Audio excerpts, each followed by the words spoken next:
Salam sejahtera bagi kita semua. Om Swastiastu, Namo Buddhaya, salam kebajikan. Pimpinan dan anggota Dewan Perwakilan Rakyat yang kami hormati, alhamdulillah, puji syukur kehadirat Allah Subhanahu wa Ta'ala atas rahmatnya. Hari ini kita sampai pada peninjauan tingkat 2 pengambilan keputusan terhadap rancangan undang-undang tentang anggaran pendapatan dan belanja negara tahun anggaran 2026. Atas nama pemerintah, kami menyampaikan apresiasi setinggi-tingginya kepada pimpinan dan seluruh anggota Dewan atas dukungan dan persetujuan RAPBN 2026 menjadi undang-undang melalui proses pembahasan yang sangat konstruktif serta menampung berbagai aspirasi dan harapan yang berkembang di masyarakat. APBN 2026 adalah APBN pertama yang disusun langsung oleh pemerintahan Presiden Prabowo Subianto, mengimplementasikan visi dan misi Presiden untuk mewujudkan kedaulatan pangan, energi, dan ekonomi menuju Indonesia yang tangguh, mandiri, dan sejahtera.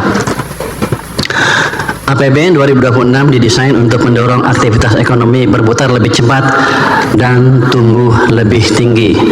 Sektor real bergerak dan daya beli masyarakat meningkat sehingga dapat mengakselerasi tercapainya kesejahteraan yang berkeadilan. Bapak, Ibu pimpinan beserta anggota Dewan yang kami hormati, Presiden menargetkan pertumbuhan ekonomi 8% dalam jangka menengah untuk membawa Indonesia menjadi negara maju. Negara yang berhasil naik kelas seperti Korea Selatan dan Singapura tumbuh rata-rata di atas 7,5% dalam 10 tahun sebelum menjadi negara maju. Tiongkok sebagai ekonomi terbesar setelah AS juga dapat menjadi benchmark.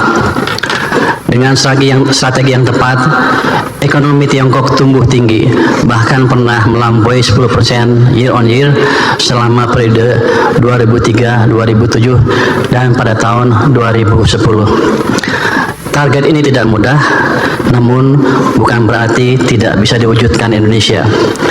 Sejarah menunjukkan sebelum krisis keuangan Asia tahun 1998, ekonomi Indonesia tumbuh rata-rata di atas 6%. Untuk menjadi negara maju, strategi pembangunan ekonomi Indonesia berbasis pada konsep Sumitonomics yang difokuskan pada 3 pilar utama. Pertama, pertumbuhan ekonomi yang tinggi. Kedua, pemerataan manfaat pembangunan. Dan ketiga, stabilitas nasional yang dinamis. Untuk menjalankan 3 pilar tersebut, mesin-mesin pertumbuhan harus dihidupkan dan dipastikan berjalan selaras.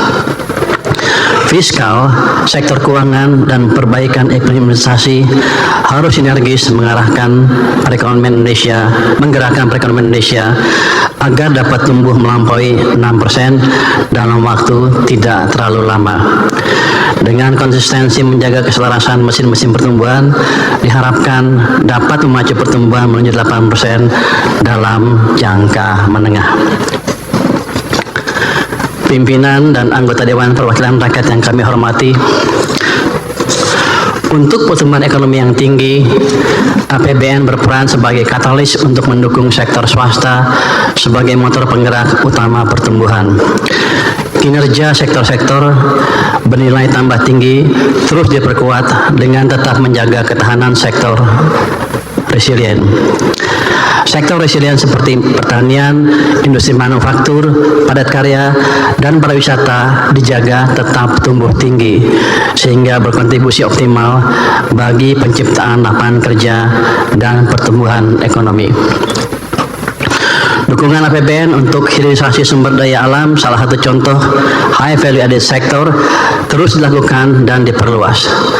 Pemerintah juga tetap menyediakan berbagai insentif fiskal seperti tax holiday, super reduction untuk riset dan pelatihan, serta pengembangan kawasan ekonomi khusus yang terintegrasi dengan rantai nilai industri nasional dengan perspektif nilai tambah tinggi bagi perekonomian. Peran Danantara diperkuat untuk mengakselerasi investasi pada sektor-sektor produktif bernilai tambah tinggi dan memperkuat posisi Indonesia dalam global value chain. Investasi Danantara sekaligus mengungkit peran investasi swasta untuk mendukung pembangunan. Fokus investasi antara lain pada sektor hilirisasi, sumber daya alam, manufaktur bernilai tambah tinggi, energi terbarukan, infrastruktur digital, industri strategis, dan sektor ketahanan pangan.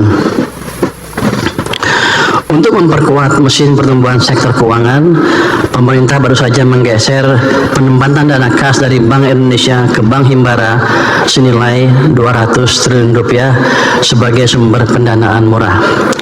Dengan tambahan likuiditas tersebut, bank harus segera menyalurkan kredit untuk mendorong sektor real bergerak lebih cepat, konsumsi dan investasi tumbuh lebih tinggi. Ini menciptakan dampak multiplier lebih kuat bagi perekonomian.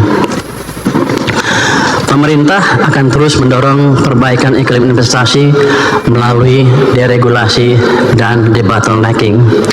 Pemerintah menerbitkan PP nomor 28 tahun 2025 mereformasi sistem perizinan berusaha berbasis risiko dengan menyederhanakan proses dan mempercepat layanan yang terintegrasi dengan pengawasan melalui subsistem online single submission risk based approach.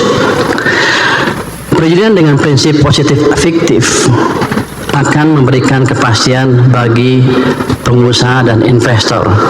Saat ini akan dibentuk Satgas Percepatan program strategis pemerintah yang akan memonitor, mengevaluasi, dan melakukan debottlenecking koordinasi lintas sektor. Di samping itu, Satgas tersebut juga akan menerima pengaduan dari masyarakat dan pelaku bisnis untuk mengatasi kendala bisnis real yang mereka hadapi dalam dunia nyata. Dalam mendukung pilar pemerataan manfaat pembangunan, peran APBN dioptimalkan untuk mendistribusikan keadilan. Program perlindungan sosial harus efektif menjaga daya beli, menciptakan kesempatan kerja, dan mempercepat pengentasan kemiskinan. Pusat-pusat pertumbuhan harus semakin merata, khususnya di kawasan timur Indonesia. Penciptaan lapangan kerja dan penurunan kemiskinan harus menjangkau hingga pelosok negeri. Sementara implementasi pilar stabilitas nasional yang dinamis ditempuh dengan memperkuat kolaborasi dan sinergi mesin pertumbuhan fiskal dengan kebijakan moneter dalam meredam berbagai guncangan. Pemerintah terus mengendalikan inflasi dan menjaga daya beli masyarakat dengan menjaga stok pangan, memperluas distribusi, stabilisasi harga pangan, serta penguatan koordinasi antara pemerintah pusat dan daerah dalam pengendalian inflasi. Pimpinan dan para anggota Dewan Perwakilan Rakyat yang kami hormati, fiskal sebagai salah satu motor pembangunan dijalankan pemerintah melalui optimalisasi peran APBN. APBN 2026 difokuskan pada 8 agenda prioritas yang meliputi 1. Kegiatan pangan, ketahanan energi, makanan bergizi gratis, pendidikan bermutu, kesehatan berkualitas, pembangunan desa, koperasi dan UMKM, pertahanan semesta, serta akselerasi investasi dan perdagangan global. Ketahanan pangan dan energi merupakan kunci kemandirian ekonomi sebagai basis untuk menghantar terwujudnya kesejahteraan rakyat. Anggaran ketahanan pangan sebesar 164,7 triliun rupiah diarahkan untuk mewujudkan swasembada pangan, stabilisasi harga pangan, serta kesejahteraan petani dan nelayan. Sementara itu, anggaran ketahanan energi sebesar 402,4 triliun rupiah diarahkan untuk mendorong peningkatan lifting migas, percepatan transisi energi yang lebih ramah lingkungan, dan stabilisasi harga untuk menjaga daya beli masyarakat. Program makanan bergizi harus memberi manfaat maksimal bagi masyarakat. MBG didesain untuk meningkatkan kualitas gizi anak sekolah serta ibu hamil dan balita, sekaligus memberdayakan UMKM serta mendorong ekonomi lokal. alokasi anggaran MBG tahun 2026 mencapai 335 triliun rupiah. Anggaran pendidikan dialokasikan sebesar 769,1 triliun rupiah untuk mewujudkan sumber daya manusia unggul dan berdaya saing melalui berbagai program antara lain gaji dan tunjangan guru, dosen, tenaga pendidik, pemberian beasiswa, program Indonesia Pintar dan Kartu Indonesia Pintar kuliah, sekolah rakyat, sekolah unggul Garuda, bantuan operasional sekolah, serta bantuan operasional penyelenggaraan pendidikan anak usia dini dan perguruan tinggi.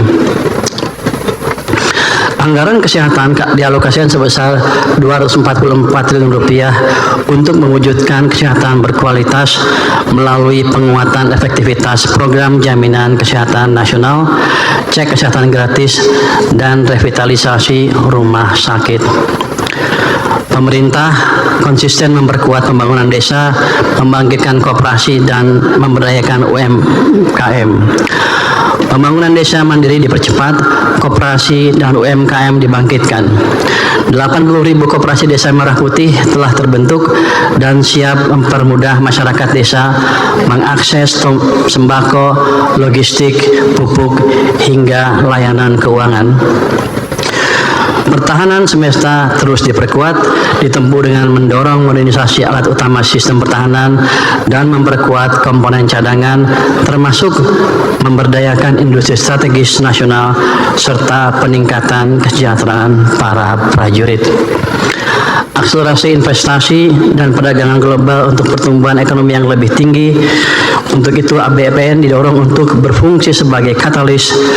Peran Danantara dan swasta harus semakin diperkuat sebagai motor penggerak ekonomi. Melalui Danantara, kita perkuat investasi produktif yang sekaligus memperkuat Indonesia dalam